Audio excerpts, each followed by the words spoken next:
Hello दोस्तों, जय हिंद। उम्मीद है फॉलो मस्त होंगे और अपनी पढ़ाई में व्यस्त होंगे।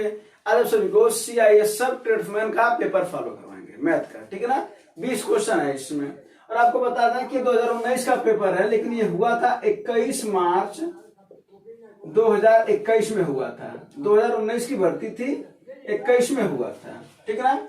और फिर से ट्रेड्समैन का पेपर 31 तारीख को है आपका, ठीक है ना। चलिए, तो इसीलिए आपको पेपर सॉल्व करवा दे रहे हैं ताकि आपको एक आइडिया लग जाएगा कि मैथ के क्वेश्चन किस तरीके के आते हैं। तो जो भी बात बचे हुए दिन है उसमें आप प्रैक्टिस अच्छे से कर सकते हैं, ठीक है ना। चलिए, तो पहला क्वेश्चन शुरू करते हैं और देखते हैं कि क्वेश्चन कैसे आते हैं। बहुत हाई लेवल के क्वेश्चन इसमें नहीं थे, लेकिन कुछ क्वेश्चन जरूर थे। तो वो तो हर एग्जाम में 2-4 क्वेश्चन जरूर ऐसे डाले जाते हैं जो आपको कुछ समय जरूर लगवा है, ठीक है ना। तो चलिए पहला क्वेश्चन जरा देखिए। पहला क्वेश्चन क्या करा ए और बी, और आप लोग भी लगाइए साथ साथ में। तो इसका आंसर तो आ गया होगा पहला वाले क्वेश्चन का। हाँ, तो ये सब क्वेश्चन देख करके भी लगाने वाले है ना। जब अभी ए बटा बी, ए अनुपात बी का मतलब ए बटा बी ही तो दे रखा है। कितना दे रखा है? 7 बटा 9। और बी बटा सी कितना दे रखा है? 5 बटा 7। 5 बटा 7। देखो, पहला बटे दूसरा, फिर दूसरा बटे तीसरा। अगर ऐसे क्रम दे, फिर अगला दे सकता था सी बटा डी बटा ई, ऐसे से कभी कभी दे देता है। अब पहला और अंतिम पूछे तो इनका डायरेक्ट गुणा कर देते हैं, यानी ए बटा बी गुणे बी बटा सी कर दोगे ना। इधर भी कर दो, 7 बटा 9 गुणे 5 बटा 7। 7 से 7 कट जाएगा, क्या आया? 5 बटा 9। और यहाँ पर देखो बी से बी कट जाएगा तो ए बटा सी आया। तो इन्हें पूछ रहा है ए बटा सी का अनुपात। तो अगर यही चीज हो सकता है इस बार एग्जाम में बढ़ा करके दे दे, हो सकता है ना। हो सकता है बी बटा सी दे रखा, सी बटा डी दे रखा, फिर उसके डी बटा ई दे दे।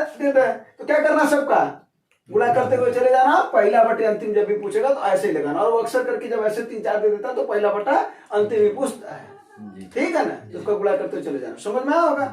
कोई दिक्कत? चलो, इसका आंसर क्या है? 5 बटा 9। कौन सा ऑप्शन है? पहला ऑप्शन, ठीक है। चलो, अगला सवाल लेते हैं। अगला सवाल देखो क्या करें। 45 लीटर दूध और पानी के मिश्रण में दूध और पानी का अनुपात 2:1 दे रखा है। ऐसे सब में सबसे पहले दूध और पानी को अलग कर लो, है ना। और उसके बाद से देखो क्या कह रहा है, क्या मिलाने के लिए कह रहा है? पानी मिलाने के लिए कह रहा है और उसका अनुपात कह रहा है 1:2 होना चाहिए। कितना पानी मिलाया जाए? आंसर आ गया होगा। कितना आंसर है? 45। बहुत बढ़िया। और बाकी लोगों का 45। और लोगों का बाकी लोग क्या कर रहे हो? चलो तभी इधर देखो, सवाल क्या है। 45 लीटर क्या है भैया? दूध और पानी का मिश्रण है इसमें। इसका अनुपात कितना है? 2:1 का। कुल कितना है तब? 3। ये अगर ये 2 है मिल्क ना, और वाटर पानी 1 है, तो कुल कितने हैं? 3। तो 3 बराबर 45 के, तो 1 बराबर 15। 3 से काट दोगे ना तो 1 बराबर 15 है। तो अगर 1 बराबर 15 तो 2 बराबर 30 और 1 बराबर 15। ऐसा क्या है? क्या बोल रहा है? क्या मिलाना है? पानी। क्या मिलाना है? पानी मिलाना है। तो पानी में पानी ना मिलाओगे तो मिलाना नहीं है। और क्या कर रहा है? इसका दुगुना हो जाए तो इसका 1:2 ना हो जाए, 1:2 हो जाए, यानी इसका दुगुना हो जाए। इसका दुगुना होने के लिए कितना इसमें पानी मिलाना पड़ेगा, ये ना पूछ रहा है। तो 30 का दुगुना कितना होता भैया? 60। कितना आया यहाँ पर? 15। कितना और कर दो क्यों 60 हो जाए? कई सब तो सोच के लगाया जा सकते भाई, है ना। चलो, तो इसका आंसर कितना हो जाएगा? ठीक है। बाकी सवाल फिर ऐसे भी लगा सकते थे। 30 बटा 15, ऐसे पानी मिला दो तो बटा 1 हो जाता, अरे सॉरी प्लस 1 हो जाता, बराबर 1/2। यहाँ से भी लगा सकते हो, कॉन्सेप्ट हो गया। लेकिन समझने वाली भी बात हो गई, है ना। बोलो, इसका आंसर कितना है? 45। चौथा ऑप्शन ना। हाँ, कोई दिक्कत वाली बात बिल्कुल नहीं है। हाँ, अगला सवाल देखो।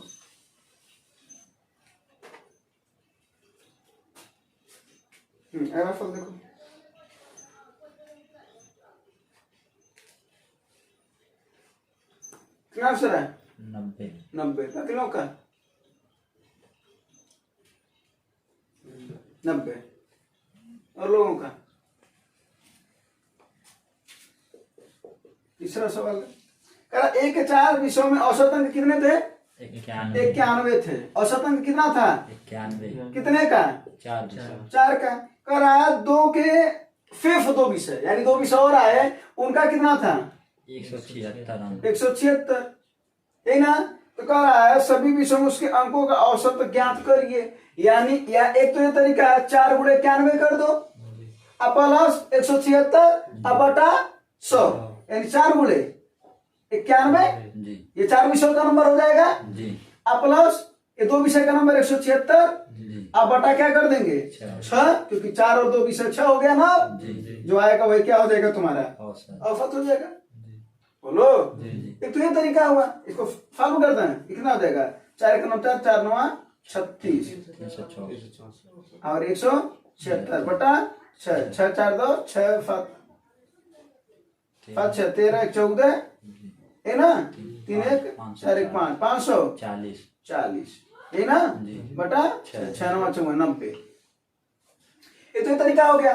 दूसरा तरीका थोड़ा सा सोचा भी जा सकता है। देखो ये 176 है ना, अगर 91 के हिसाब से अगर इसको होना चाहिए था तो कितना होना चाहिए था, अगर 91 औसत रहता बाकियों विषय का 6 विषय का तब कितना होना चाहिए था इसको, तो 91 दूना 182, अगर 182 होता तो अपना औसत तो 91 ही रह जाता, लेकिन इसका मतलब 91 से औसत घटा कि नहीं घटा, क्योंकि नंबर घटा तो औसत भी घटा। कितना घटा 6, कितने विषयों में 4 और 2 6 विषयों में, कितना की औसत की कमी हो गई, कितना था पहले 90, एक कम कर दोगे 91 था पहले ना, एक कम कर दोगे 90। एक ये भी तरीका है जो जल्दी से लगाया जा सकता है सोच करके। बात समझ में आया कि नहीं आया? जी। अगला सवाल,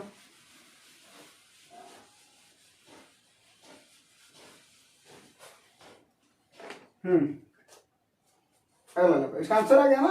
हाँ, अगला है 1200 रुपए की धनराशि साधारण ब्याज पर 8 वर्ष में दोगुनी हो जाती है, ब्याज बताओ। ये सब तो आंसर तुरंत बताना चाहिए, 12.5%। अगर ये सब आंसर तुरंत नहीं आएगा तो फिर समय लगेगा। आप लोग भी ध्यान दीजिए, ऐसे सवाल का आंसर आना चाहिए, ठीक है ना। कैसे आना चाहिए वो बता देते। क्या करा, 1200 रुपए की धनराशि है और 1200 रुपए हमको ब्याज मिला, क्योंकि करा दोगुना हो जा रहा है। तो 1200 रुपए हुआ कुछ साल है, 8 साल है, 1200 रुपए 8 साल बाद कितना हो जा रही है 2400 हो जा रही है, मतलब मिश्र धन 2400 रुपया मिश्र धन हो जा रही है। तो ब्याज कितना मिल रहा है 1200 ना। जब ब्याज बराबर हो जाए मूलधन के तो सीधा सा मतलब होता है कि जो समय दिया जाता है 100 में 8 से भाग कर दो, 100 में 8 से, और अगर रेट पूछता तो 100 में रेट से भाग दे देना, वो आंसर हो जाता है। यानी डायरेक्ट जब कब साधारण ब्याज में जब मूलधन किसके बराबर हो जाए ब्याज के, तो 100 बटा समय करोगे तो क्या निकल जाएगा भैया अपना दर, या अगर तुम्हें समय निकालना है तो क्या करना है 100 बटा दर कर दोगे, आंसर हो जाएगा। अब एक कॉन्सेप्ट पता है तो आंसर, जैसे कुछ लोगों को पता है उन्होंने तुरंत आंसर दिया, जिनको नहीं पता है उन्हें फिर वही करना पड़ेगा। क्या कि मूलधन कितना भैया 1200, ये ना, मिश्रधन कितना हो जा रहा, करा दोगुना हो जा रहा, तो ब्याज कितना मिल रहा भैया 1200। फार्मूला लगाना पड़ेगा, मूलधन बराबर क्या होता है, सॉरी ब्याज बराबर क्या होता है, ब्याज बराबर मूलधन गुणे दर गुणे समय कितना है 8 बटा 12 से 12, ये दोनों कट गया ना, 1200 से 1200, 100 इधर आएगा ना, तो 100 बटा 8 बराबर दर, यही तो कर रहे हैं 100 बटा 8 समय। कौन ट्रिक थोड़ी ना है, कॉन्सेप्ट से आया है ना। हाँ, ये कॉन्सेप्ट से ही आया है, उसी का लड़का है, कोई दिक्कत वाली बात। तो ऐसे सवाल के कॉन्सेप्ट पता होना चाहिए कि नहीं होना चाहिए, और अगर पता होता है तो आंसर कुछ लोगों जैसे तुरंत है वैसे आ जाएगा आंसर, है ना। हाँ, चलो अगला सवाल।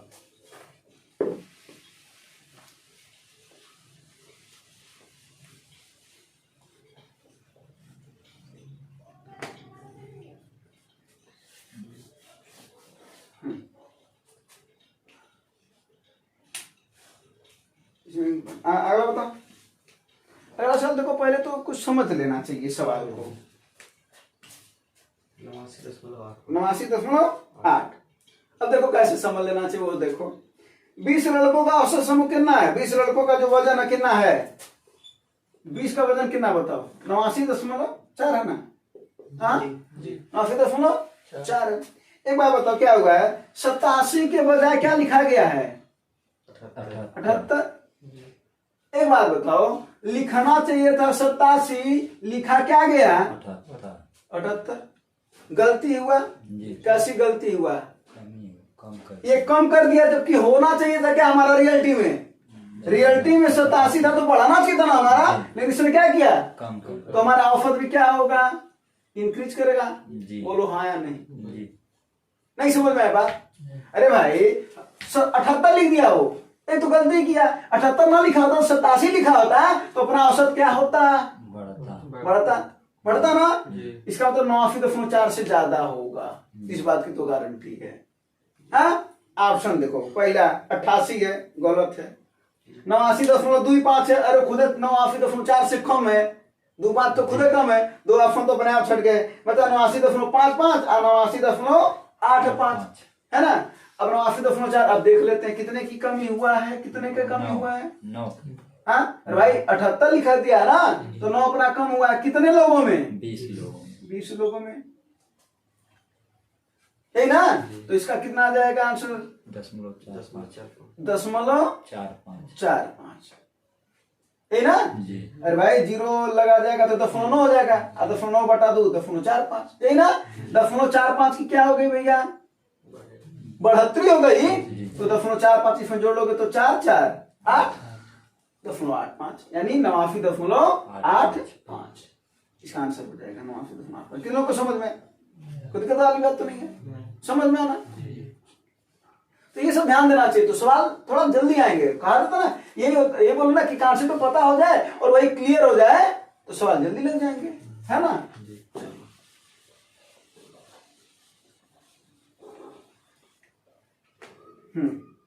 सवाल ये सब तो आंसर देख करके मानना चाहिए, 16 है ना।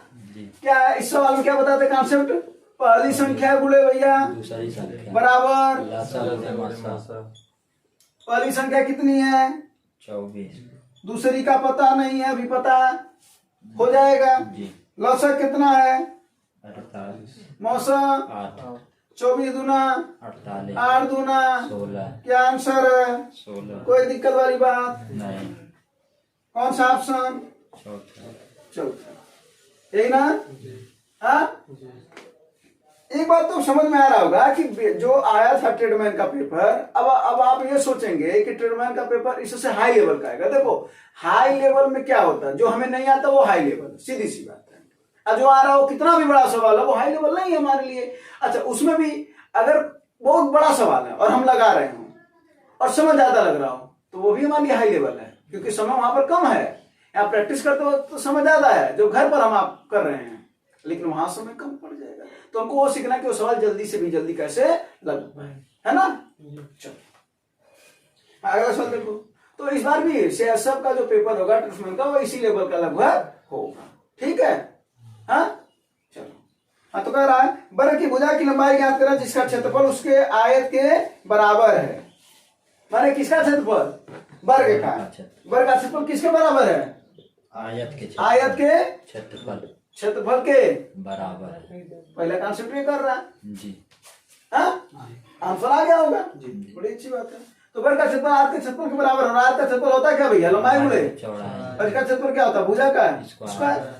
और एक बात में कर रहा भुजा ज्ञात करिए, वर्ग का ज्ञात कर लेंगे अभी, पहले लंबाई गुणे चौड़ाई तो करो, कितना हो जाएगा 240 गुणे 60।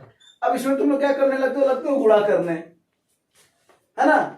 अब गुणा करके तब जाकर के आंसर लाते हो, लेकिन जो प्रैक्टिस कर रहे हो तो उनको पता होता है कि कैसे निकाल लेंगे। ये देखो 24 है ना, ये 4 गुणे 6 है, और ये गुणे 6 ऑलरेडी है ही, और ये 2 0 है ना, इसका मतलब कितना है ये 100 है। अब देखो ये ए स्क्वायर, अब हम जब ए स्क्वायर का वैल्यू इतना है, जब हम ए की वैल्यू निकालेंगे तो सब अंडर रूट में जाएगा। बोलो स्क्वायर हटेगा तो अंडर रूट में, और अंडर रूट का मतलब होता है जोड़े से दो में से कोई एक बाहर निकलेगा, तो 2 में से कोई एक बाहर निकालो, 4 में से कौन बाहर निकलेगा, तो भाई 4 का मतलब 2 गुणे 2, 6 से कौन बाहर निकलेगा, 100 से कौन बाहर निकलेगा, 10 छक्के 60 दूना 1 का वैल्यू, भुजा की लंबाई। अगर पूछता वर्ग का क्षेत्रफल बताओ तब क्या हो जाता है 144, तो वही तो है, वही तो है ना, वो तो खुद बराबर है, उसी के बराबर आएगा, है ना। कोई दिक्कत वाली बात, अब वही बोले ना, अगर इसका यही पता रहे तो ये सब लिखने की जरूरत वहां पर नहीं पड़ेगी, जी है ना। तुरंत तुरंत इसके आंसर आते जाएंगे, है ना। बोलो जी।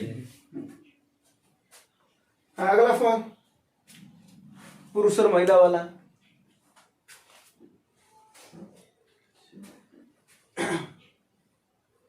कर 8 पुरुष या 12 महिलाएं किसी कार्य को 25 दिन में करते हैं। जब कहता है या का मतलब होता है सीधा सीधा बात है, बराबर है, यानी 8 पुरुष किसके बराबर है? 12 महिला 12 महिला के बराबर है। जब यहाँ वाला शब्द यूज करता है तो इसका मतलब 8 पुरुष किसके बराबर है? 12 महिला, यानी दोनों को बराबर कर देता है। और ये कितने दिन में काम कर रहे हैं दोनों लोग? ये भी 25 दिन है ना। अच्छा, ये भी 25 दिन में, या ये 25 दिन में। कहने का मतलब है 8 पुरुष लगा दो जी। अच्छा है, 12 महिला लगा दो, दोनों उस कमाओ को पूरा करने में कितना समय लगा देंगे? 25 दिन लगा देंगे। तो इसका मतलब वो दोनों बराबर हुए। यहाँ तक क्लियर? जी। अब अगला क्या रहा, तो इसको थोड़ा सा सॉल्व कर लो। 4 दूना 8, 4 तिहाई 12 ले दे करके देखा जाए तो 2 पुरुष किसके बराबर हैं? 3 महिला के बराबर है ना। अभी अपने पास एक चीज मिल गया। अब देखते हैं, ऐसे समय अब देखा जाता है कि क्या हमको ज्ञात करना है, क्या पूछ रहा है। क्या पूछ रहा है भैया? 6 पुरुष और 11 महिला ना। किसी एक में चेंज कर दो। जैसे मान लो, देखो ध्यान दो, 6 पुरुष और 11 महिला पूछ रहा है, यही ना। कितने दिन में काम करेंगे? कितने दिन में काम करेंगे? किसी एक को नहीं चेंज करते हैं, किसी एक में चेंज करते हैं ना, और किसी एक को रहने देते हैं। हम मान लेते हैं यहाँ पर महिला को रहने दे रहे हैं, तो 11 महिला रहने दो। बोलो, अगुड़े डी प्लस यहाँ पर जगह छोड़ दे रहे हैं। समझना ध्यान से। हमने क्या बोला कि महिला में हम चेंज कर रहे हैं, ठीक है। तो महिला को हमने रखा गुड़े डी किया, क्योंकि यही हमको ज्ञात करना है। और महिला वाला हम यहाँ पर रखेंगे, तब तो 12 महिलाएं थी ना। 12 महिलाएं थी ना पहले। बोलो, कितने दिन में काम कर रही थी वो? 25 दिन। बस हमको यहाँ वाला वैल्यू चाहिए हमको। अब ये पुरुष है ना, ये इसी को किस में बदलना पड़ेगा? महिला। तो 2 पुरुष बराबर कितनी महिला? 3 महिला। 6 6 पुरुष बराबर गुड़े 3 इधर भी कर दोगे तो गुड़े 3 इधर भी करना पड़ेगा, तो 3 दूना 6 पुरुष आ गए। किसके बराबर हो गए? 3 त्रिका 9 महिला। 9 महिला के बराबर। बस जिसको बदलना वो उसी को हमने जगह छोड़ा था वही बदलने के लिए। अब देखो 11 और 9 20 महिला, महिला से महिला हट जाएगा ना ये सब। अगुड़े डी बराबर 12 गुड़े 25 है ना। 5 चौके 5 पच्चे 4 तिहाई 5 तिहाई 15। कितना दिन लगेंगे भैया? 15 दिन। बदलना है कि नहीं आया? बाकियों का भी आया होगा। अगला सवाल लगाओ।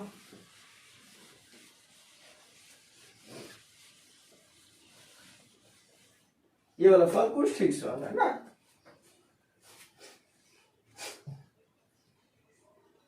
मेरा 3 व्यक्ति हैं, उनका कुल वेतन है कितना? 1,44,000।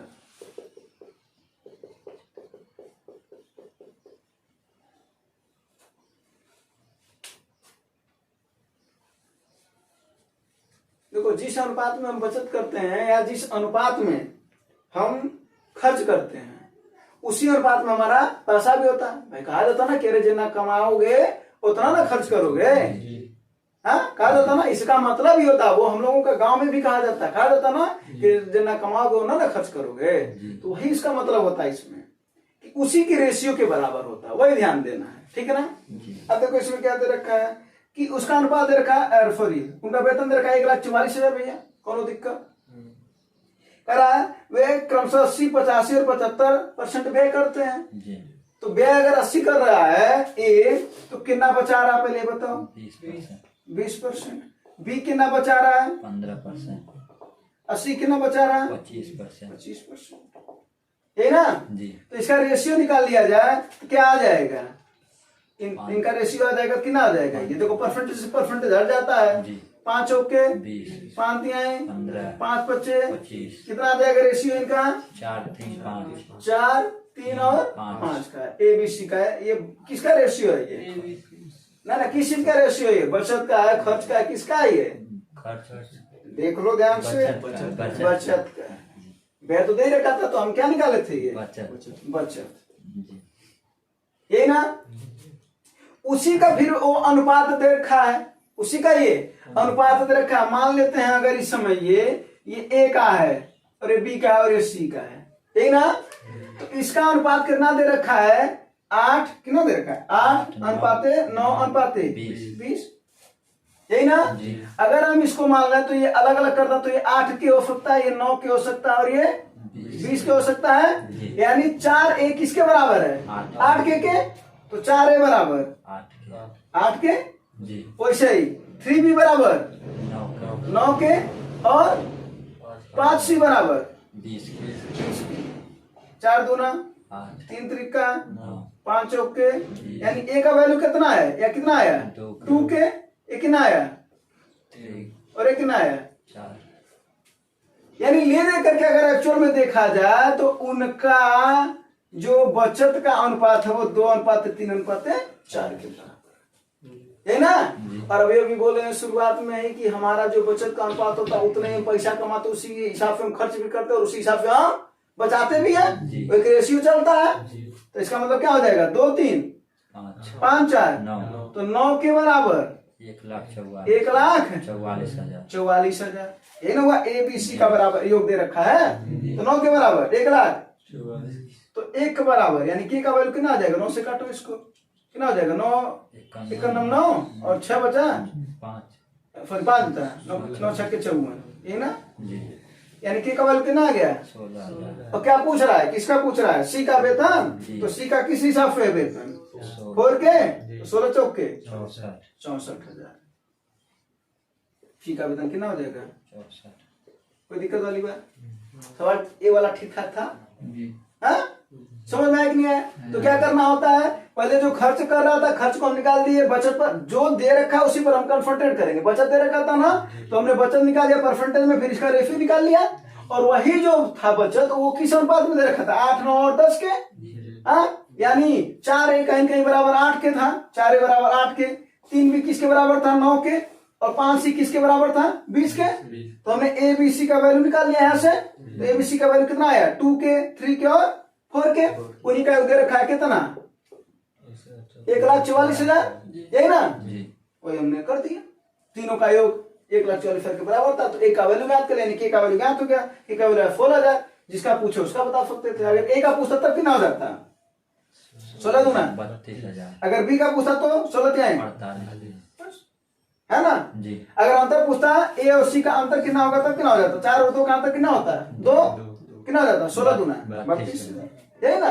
चल बाकी कुछ कैसे भी पूछ सकता है, बोलो कोई दिक्कत नहीं, हाँ नहीं।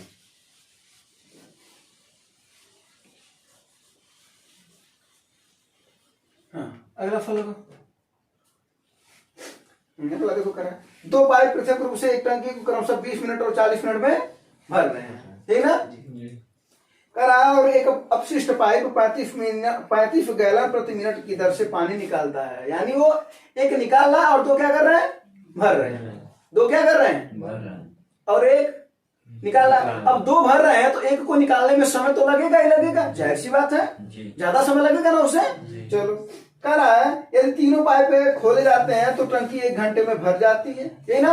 यानी 1 घंटे तक वो जो खोलने वाला है वो भी काम कर रहा है 1 घंटे तक है, इसका मतलब 60 मिनट तक। अच्छा कितना खाली कर रहे हैं 35 गैलन प्रति मिनट, ये खाली करने की दर है। कौन खाली कर रहा है तीसरा वाला। मान लेते उसकी क्षमता क्या है x, क्या क्षमता उसकी टंकी की पूरी क्षमता क्या है x, कितने देर में खाली कर रहा है ये 60 मिनट में, तो कर रहा है 1 घंटे तक काम करेंगे और 2 भर रहे हैं। तो खाली करने वाले में से जो खाली कर रहा है अगर भरने वाले को हटाएंगे तभी तो जाकर हमको पता चलेगा कि वो कितना खाली कर रहा है। तो इधर 35 गैलन प्रति मिनट की दर से खाली कर रहा है। तो बाकी जो 2 हैं वो कौन कौन से हैं 20, तो x बटा 20 प्लस x बटा 40, ये x को खाली कर रहा है, अरे भर रहा है और x को ये भर रहा है, दोनों भर रहा है ना। तो इन्हीं में से इसको क्या करते हैं हम, यानी कुल में से इन दोनों को भरने वाले को घटा देंगे तो वही 35 के बराबर आना चाहिए, यही ना। अब यहां से इसकी वैल्यू ज्ञात कर लो, कोई दिक्कत। तो बताओ इसका आंसर कितना हो जाएगा, क्या हो जाएगा ये x बटे 60 माइनस x बटा 20 माइनस x बटा 40 बराबर 35 के। इसका एलसीएम कितना हो जाएगा 5 20 40 का 120 60 से इसको काटोगे कितना हो जाएगा भैया? 2x भाई 2 बार कटेगा ना, तो ऊपर 2 का गुणा होता है, पहले भाग करते हैं, जो बचता है ऊपर, गुणा फिर 20 से इसको काटोगे 6 बार में माइनस, 6x फिर इससे काटोगे तो कितना हो जाएगा? माइनस 3x बराबर 35 यही ना? हाँ, तो कितना हो जाएगा? 6 3 9x, 2x में से 9x जाए माइनस 7x, अब बराबर क्या हो जाएगा? 35 गुणे 120, है ना? माइनस का मतलब वो क्या हो रहा है? खाली कर रहा है, खाली करने वाला है ना। अब ये देखो 5 बचे 12 बचे, यानी कितना आ गया? यानी खाली करने वाला कितना खाली करेगा? 600। तो जो खाली कर रहा है कर कितना आ रहा है? यक्स, यानी इसका मतलब है कि 600 गैलन खाली करेगा, चाहे कहो 600 गैलन की क्षमता। अरे भाई जो भरा रहेगा वही खाली करेगा, इसमें माइनस का मतलब होता है रिप्रेजेंट करता है माइनस क्यों खाली कर रहा है जी, बस, ठीक है ना। और नहीं तो भरने वाले में से खाली करने वाले को घटा दो तो तुम्हारा बात वही आएगा, है ना? कोई दिक्कत वाली बात?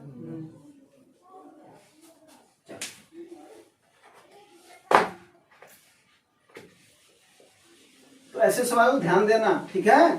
हाँ,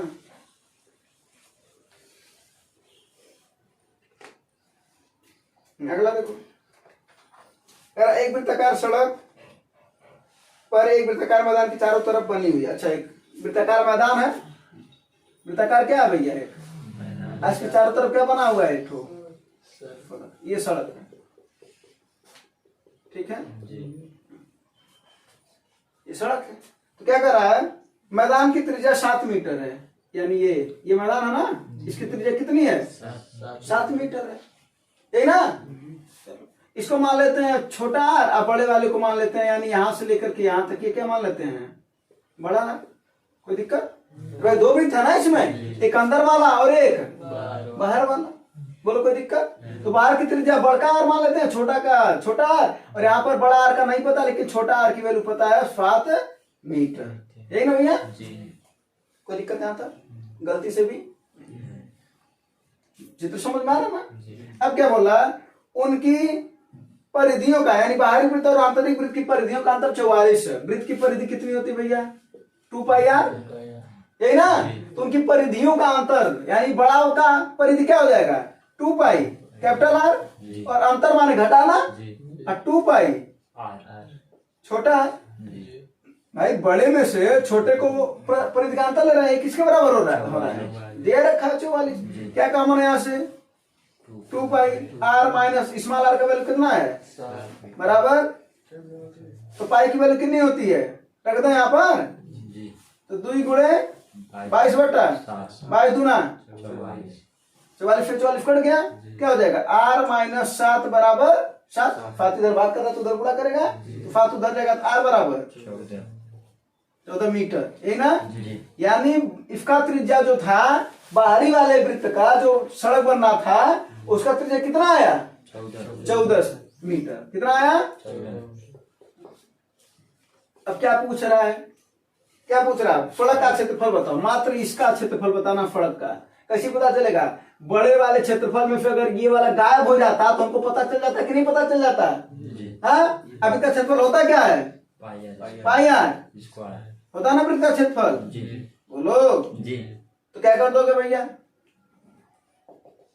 पाई बड़ा आर स्क्वायर, बड़े वाले में से छोटे को माइनस करना ना, माइनस पाई छोटा आर स्क्वायर। पाई कॉमन है कि नहीं? तो 22 बटा 7 कॉमन है, आर स्क्वायर, आर का वैल्यू करना भैया, तो 14 का वर्ग माइनस 7 का वर्ग, इसी को सॉल्व करना है ना? तो इस तरीके से ज्ञात कर सकते हो। ए स्क्वायर माइनस बी स्क्वायर का वैल्यू क्या होता है? ए प्लस और ए माइनस।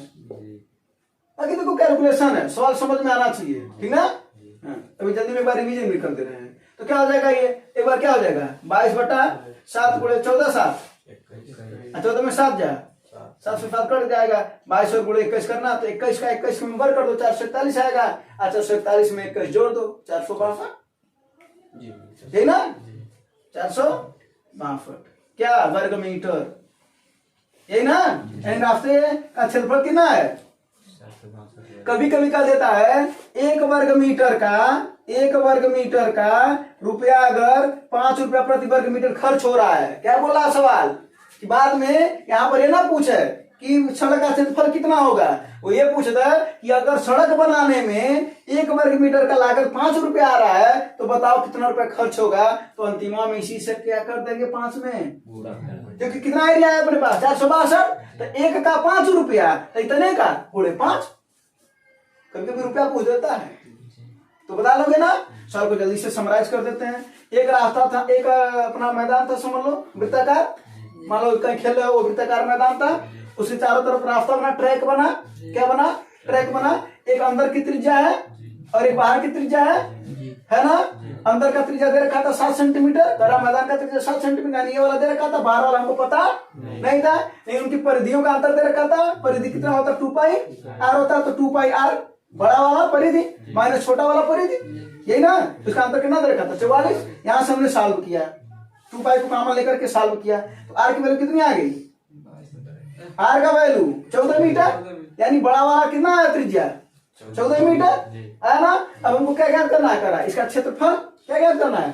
तो क्षेत्रफल कैसे ज्ञात होगा, बड़े वाले में फिर छोटे वाले को अगर माइनस कर दें तो ये वाला एरिया ज्ञात हो जाएगा कि नहीं हो जाएगा। तो हमने क्या किया, बड़ा वाला यानी पाई आर स्क्वायर। अब इसका क्षेत्रफल क्या होता है, पाई आर स्क्वायर होता है, तो बड़े वाले का एरिया माइनस छोटे वाले का एरिया। हमने केवल के पाई को कॉमन लेकर के वैल्यू रखा है, आर का वैल्यू 14 और आर का वैल्यू छोटा आर का वैल्यू 7 है ना।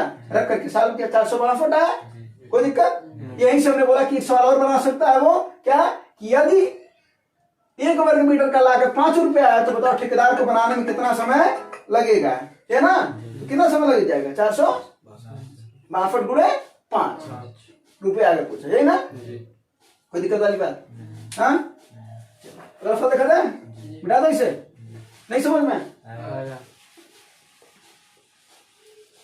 यही हो सकता था, वर्ग के वर्ग पर रास्ता बना सकता है ना। किस पर रास्ता बना सकता है, वर्ग पर, ठीक है। हाँ वर्ग के चारों रास्ता बना सकता हो सकता था, पार्क वर्गाकार हो, ठीक ना।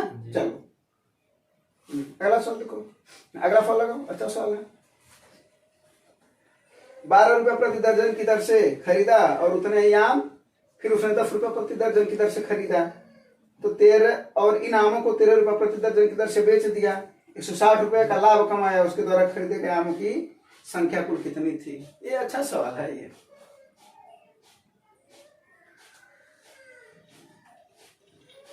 अच्छा सवाल है।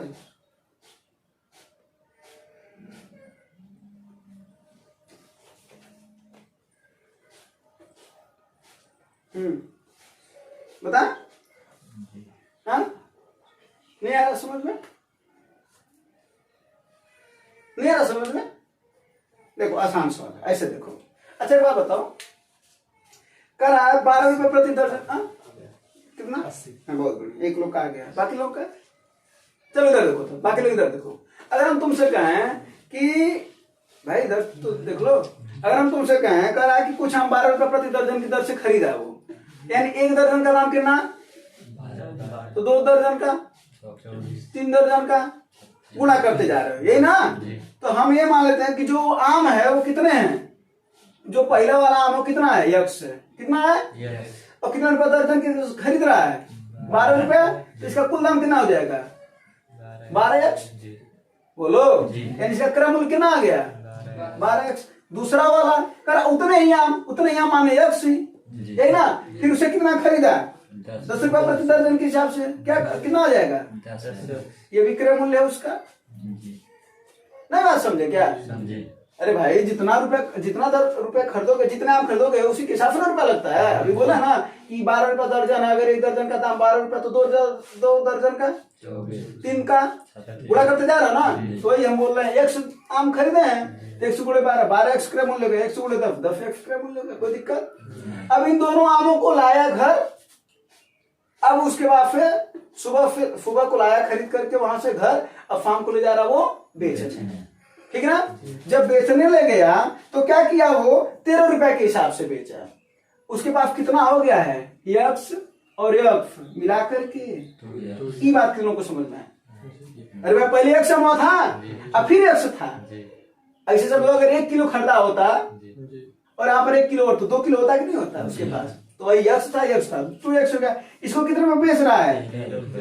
कितना हो गया? 13 दूना 26 ये क्या है इसका भैया? विक्रय क्रय कितना था इसका? 12 10 22 यानी 22x क्या था उसका? क्रय अब 26x क्या था उसका? कितने का फायदा हो रहा है?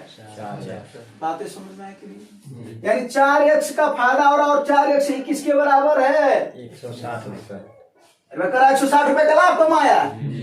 तो कहो चाहे 4x लाभ कमाया और चाहे को 160 रुपया लाभ कमाया, तो x बराबर 40।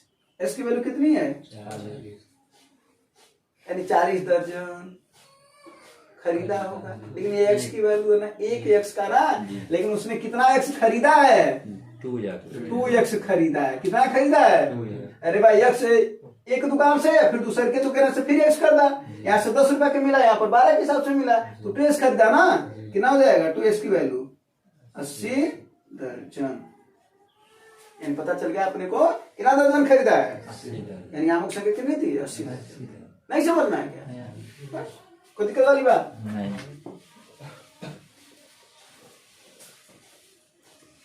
अगला सवाल कितने हो गए हैं? चलो कुछ और सवाल है। हाँ हम चलो अगले सवाल को देखते हैं। ये तो कैलकुलेशन वाला सवाल है। हाँ हाँ इसका देता है आंसर लगाना। कितना है? 675 का 120% का मतलब बटे 100 ना। हाँ प्लस 92 बराबर 1240 कितना परसेंट का रहा ना, का 100%। तो मान लो का मतलब क्या होता है? गुणा ना, तो गुणे 100/100 यही ना, अब प्लस 716 इसी को सॉल्व कर लो, है ना। 0 से 0 कट जाएगा, 2 5 2 छक्के 5 से इसको काट दो, 5 का नाम 5 5 3 15 5 5 25 ये ना। 136 का 6 में गुणा करो, 6 5 30 6 3 18 और 3 21 6 का नाम 6 2 यही ना। अब प्लस इसमें 92 जोड़ो और ये 716 को इधर माइनस कर दो, बराबर 12 ये 0 से 0 काट दो इसको पहले। कितना आ जाएगा? 124 गुणे 100/10। बताओ इसका कितना आएगा? 810 में 92 जोड़ो, कितना आ जाएगा? 2 9 1 10 8 1 9 यही ना। 910 में से 716 को माइनस करो, कितना आएगा? 12 में 6 जा 6, यहाँ पर कितना बचा भैया? 9 9 में से 1 जा 8, यहाँ पर क्या बचा है? ये ना, बराबर 124 गुणे 100/10 है ना। बताओ कितना आएगा? 2 5 10 2 छक्के 12 2 दूना 4। अब इसे काट दो, कितने बार में कट जाएगा? 31 बार में कट जाएगा क्या? 31 दूना 62 और 31 छक्के। अच्छा ये 2 बार में कट जा रहा था क्या? 3 बार में कट जा रहा ना। हाँ 3 बार में कट जाएगा, 5 आई। नेक्स्ट की वैल्यू कितनी आई? 15 है ना। कैलकुलेशन करना है तुम्हें, बोलो ऐसा ना जल्दी कैलकुलेशन कर दिए। हाँ तो तुम्हें भी जल्दी ही करना है। चलो इसका आंसर कितना है? 15 है ना।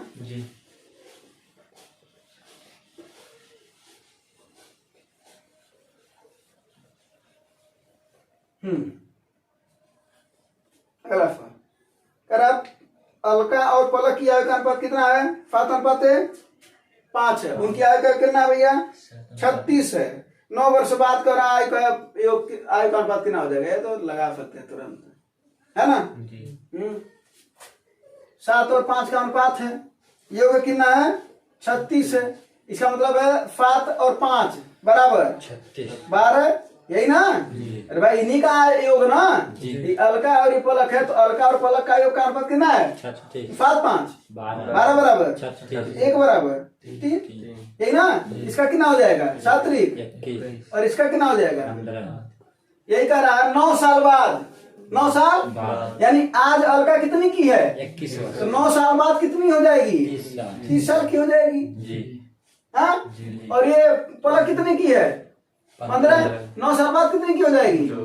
24। पूछ रहा है 9 साल बाद इन लोगों का आयु का अनुपात कितना हो जाएगा? 9 साल बाद अलका 30 साल की है और पलक कितने की है? बस 6 4 6 25 5 अनुपात तो अलका कितनी हो जाएगी? 5 और पलक 4 यही ना।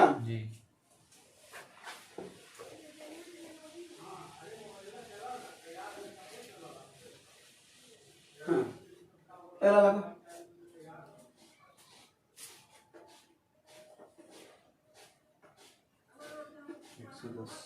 110।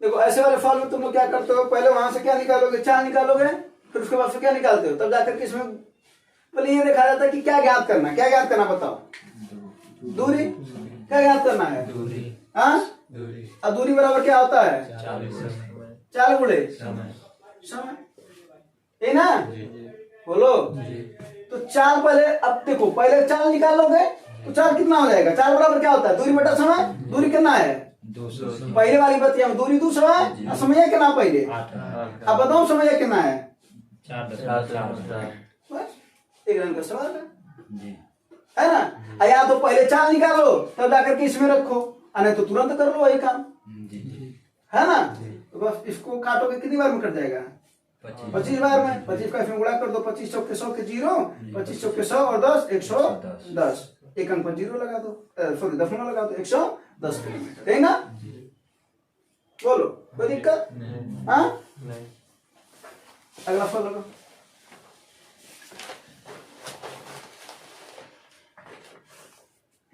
दो संख्याओं का योग 2490 है, उसमें एक संख्या का 6.5% दूसरी संख्या का 8.5% के बराबर है।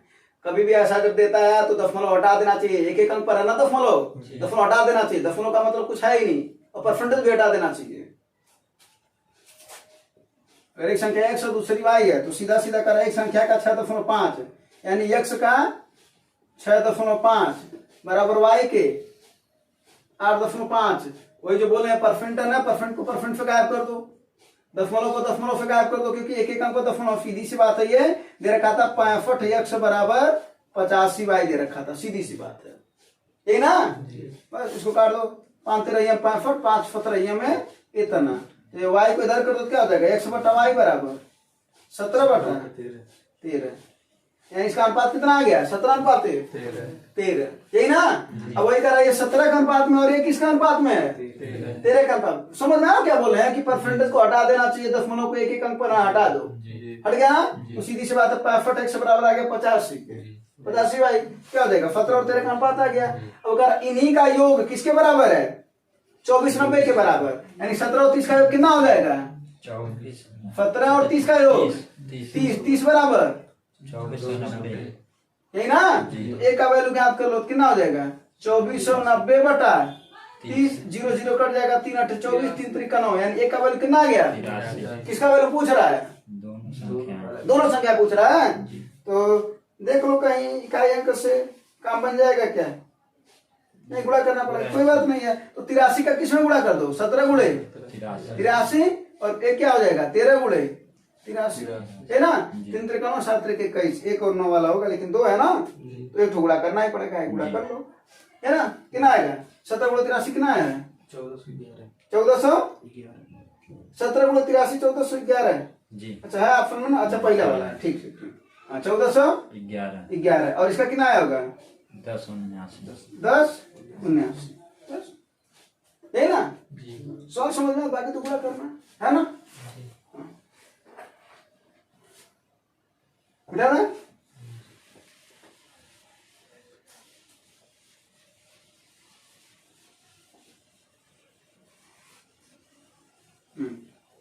अगला वाला इंकड़ा लो, करा 450 रुपए आ गया होगा आंसर, है ना, करा 450 रुपए की धनराशि पर 4.5 वर्षों में क्या, सॉरी 4.5% प्रति वर्ष की ब्याज की दर से, साधारण ब्याज की दर से 81 रुपया अर्जित करने में कितने समय लगेंगे। ये तो डायरेक्ट फार्मूले पर केवल और केवल सवाल है ना जी। साधारण ब्याज बराबर फार्मूला क्या होता है, मूलधन गुणे समय बटा ब्याज कितना भैया अपना 81, मूलधन कितना है 450, दर कितना है 4.5%, समय ज्ञात करना है जी बटा 100, कोई दिक्कत वाली बात नहीं है ना जी। 50 दूना 50 कट जाएगा ना, कितनी बार में 9 बार में, बोलो जी, 9 कितनी बार में कट जाएगा ये 9 बार में, है ना। अगर इसको दशमलव हटा देंगे तो इधर 10 से गुणा करना पड़ेगा, इधर भी 10 से गुणा करना पड़ेगा। जी। तो 45 दूना 90 इधर 2 बचा इधर 2 बचा तो 2 दूना 4 यानी समय कितना आ गया भैया? 4 वर्ष कोई दिक्कत वाली बात नहीं परेशानी? नहीं अच्छी बात है ना? ये तो केवल के फार्मूले पर रखा था है ना? तो इसी तरीके का सवाल है इसमें, तो प्रैक्टिस करके जाना। इसी तरीके का सवाल का मतलब सीधी सी बात है, तुम्हारे सवाल गलत नहीं होने चाहिए है ना?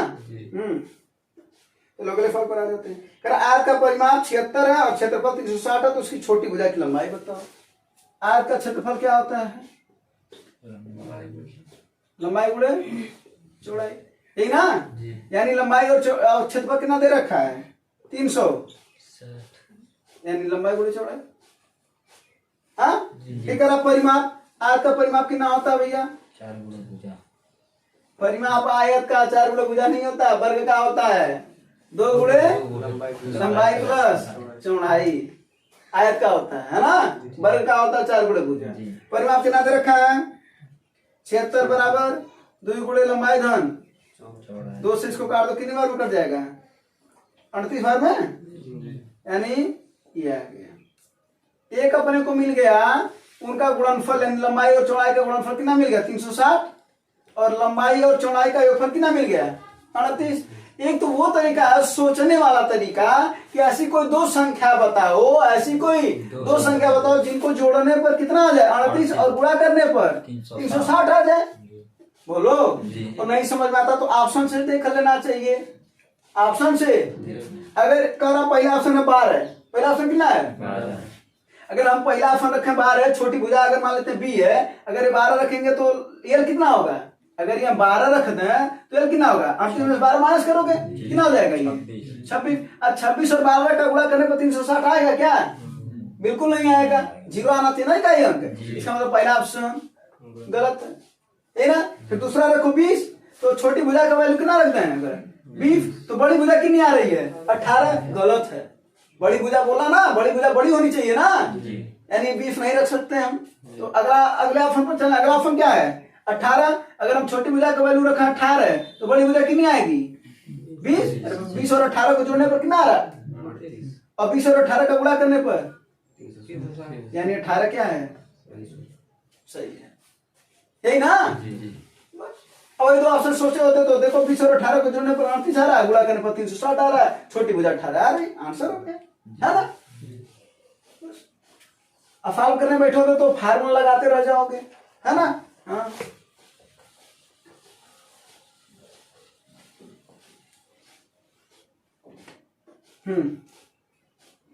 अगला सवाल है। अनिल एक मैच को 10% लाभ पर कमल को बेचता है, कमल उसे रजत को बेचता है, रजत इसके लिए इतना भुगतान करता है। जब क्रमिक बातें करी जाती है और पूछा कि शुरुआत वाला कितने में खरीदा था, तो उसको क्या करते हैं? उसको मान लेते हैं यक्ष। क्या मान लेते हैं? यक्ष। देखो हुआ क्या है वो बता दें।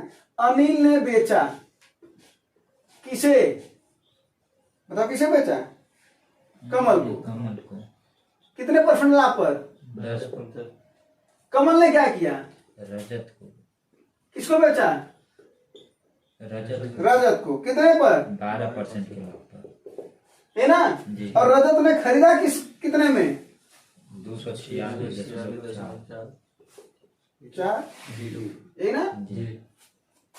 अब देखो सवाल क्रमिक है। अनिल कमल को बेच रहा है, कमल रजत को बेच रहा है, रजत इतना रुपया लगा रहा है खरीदने में। तो मान लेते हम अनिल X में खरीदा होगा, तो जब ये बेचा तो 10% का लाभ पाया। इसका मतलब कितने में? 110/100। बोलो।